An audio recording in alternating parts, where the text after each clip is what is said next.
Hi ಎಲ್ರಿಗೂ welcome back to my YouTube channel. ಇವತ್ತಿನ recipe ಮಳಲಿ ಮೀಲ್ ಸಾಂಬಾರು ಹೇಗೆ ಮಾಡೋದು ಅಂತ ನೋಡೋಣ. ಮಳೆಗಾಲದಲ್ಲಿ ಸಿಗುತ್ತಲ್ಲ, ಪುಟ್ಟಕ್ಕಿರುತ್ತೆ ಮೀನು. ಇದರಲ್ಲೂ ಡ್ರೈಯೂ ಇರುತ್ತೆ. ನಾನಿದು ಹಸಿ ಮಾಡ್ತಾಯಿದ್ದೀನಿ. ಒಂದು ಜಾರ್ಗೆ ಒಂದು ಅರ್ಧ ಈರುಳ್ಳಿ, ಒಂದು ಈರುಳ್ಳಿ, ಒಂದು ಟೊಮೆಟೊ, ಒಂದು ಸ್ವಲ್ಪ ಕಾಯಿ, ಒಂದು 4-5 ಪೀಸು, ಆಮೇಲೆ ಒಂದು ಖಾರ ಪುಡಿ ಒಂದು 3 ಸ್ಪೂನು, ಧನಿಯಾ ಪೌಡರ್, ಅರಿಶಿನ ಪುಡಿ ಇಷ್ಟು ಹಾಕಿ ಪೇಸ್ಟ್ ಮಾಡ್ಕೋಬೇಕು.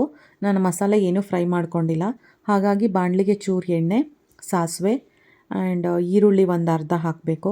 ಅರ್ಧ ಅಥವಾ ಒಂದು ಹಾಕ್ಬೋದು ನೀವು. ನಾನು ಒಂದು ಅರ್ಧ ತಗೊಂಡಿದ್ದೀನಿ, ಜಾಸ್ತಿ ಆಗುತ್ತೆ ಅಂತ.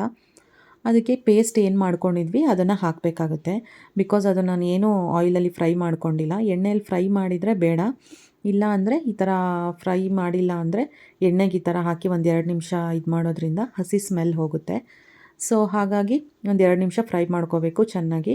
ಒಂದು 2 ನಿಮಿಷ ಸಾಕು, ಪೇಸ್ಟ್ ಆಗಿರುತ್ತಲ್ಲ. ಹಾಗಾಗಿ 2 ನಿಮಿಷ ಫ್ರೈ ಆದಮೇಲೆ ನೀರು ನಿಮ್ಗೆ ಎಷ್ಟು ಬೇಕು, ಡ್ರೈ ಫಿಶ್ ಕೂಡ ಹೀಗೆ ಮಾಡ್ಬೋದು. ಎಲ್ಲ ಡ್ರೈ ಫಿಶ್ನು ನೀರು ಎಷ್ಟು ಬೇಕು ಕ್ವಾಂಟಿಟಿ ಹಾಕ್ಕೋಬೇಕು. ಆಮೇಲೆ ಹುಳಿನೂ ಅಷ್ಟೇ, ನೀವು ಹುಣಸೆಹಣ್ಣು ಹಾಕ್ಕೋಬೋದು, ಲೆಮನ್ ಹಾಕ್ಕೋಬೋದು. ನಾನಿಲ್ಲಿ ದೊಡ್ಡ ಹುಳಿ ಹಾಕ್ತಾಯಿದ್ದೀನಿ ನೋಡಿ.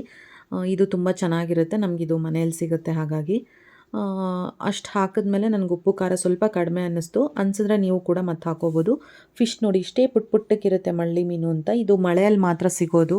ತುಂಬ ರುಚಿಯಾಗಿರುತ್ತೆ ಮಾತ್ರ. ರೊಟ್ಟಿ, ಕಡುಬು, ಚಪಾತಿ ಎಲ್ಲದಕ್ಕೂ ಒಳ್ಳೆ ಕಾಂಬಿನೇಷನ್ನು. ನಾನು ಮುದ್ದೆ ಮಾಡಿದ್ದೆ. ಸೊ ಪುಟ್ಟಕ್ಕಿದೆ ನೋಡಿ, ತೋರಿಸ್ತೀನಿ. ಇಷ್ಟಿಷ್ಟೇ ಪುಟ್ಟಕ್ಕಿರುತ್ತೆ. ಸಾಂಬಾರು ಇಷ್ಟೇ ಕಾಣಿಸ್ತಾ ಇದೆ. ಇವಾಗ ಮೀನೆಲ್ಲ ಹಾಕಿದ್ಮೇಲೆ ಸ್ವಲ್ಪ ಮೀನೆಲ್ಲ ಊದ್ಕೊಳ್ಳುತ್ತೆ, ಹಾಗಾಗಿ ಜಾಸ್ತಿ ಕ್ವಾಂಟಿಟಿ ಕಾಣಿಸುತ್ತೆ ನೋಡಿ. ಆಮೇಲೆ ಸ್ವಲ್ಪ ಜಾಸ್ತಿ ಆಯಿತು ಸಾಂಬಾರು. ಸೊ ಒಂದು ಸ್ವಲ್ಪ ನಿಮಗೆ ಕುದಿ ಬರೆಯೋದು ಗೊತ್ತಾಗುತ್ತಲ್ಲ, ಚೆನ್ನಾಗಿ ಕುದಿ ಬಂದಮೇಲೆ ಆಫ್ ಮಾಡಿದ್ರೆ ಸಾಕು. ಇಲ್ಲ ಡೈರೆಕ್ಟು ಆಯಿಲಲ್ಲಿ ಒಗ್ಗರಣೆ ಮಾಡಲ್ಲ ಅಂದರೆ ಡೈರೆಕ್ಟ್ ಖಾರ ಹಾಕಿ ಈ ಥರ ನೀರಲ್ಲಿ ಕುದಿಸಿ ಫಿಶೆಲ್ಲ ಇದು ಮಾಡಿ ಲಾಸ್ಟಿಗೂ ಒಗ್ಗರಣೆ ಕೊಡ್ಬೋದು. 2 ಥರ ಮಾಡ್ಬೋದು. ಫಿಶಲ್ಲಿ ಎಷ್ಟೊಂದು ವೆರೈಟಿ ಇದೆ, ಎಷ್ಟೊಂದು ಥರ ಸಾಂಬಾರು ಮಾಡ್ತಾರೆ. ಇದು ಒಂದು ಮಲೆನಾಡು ವೆರೈಟಿ.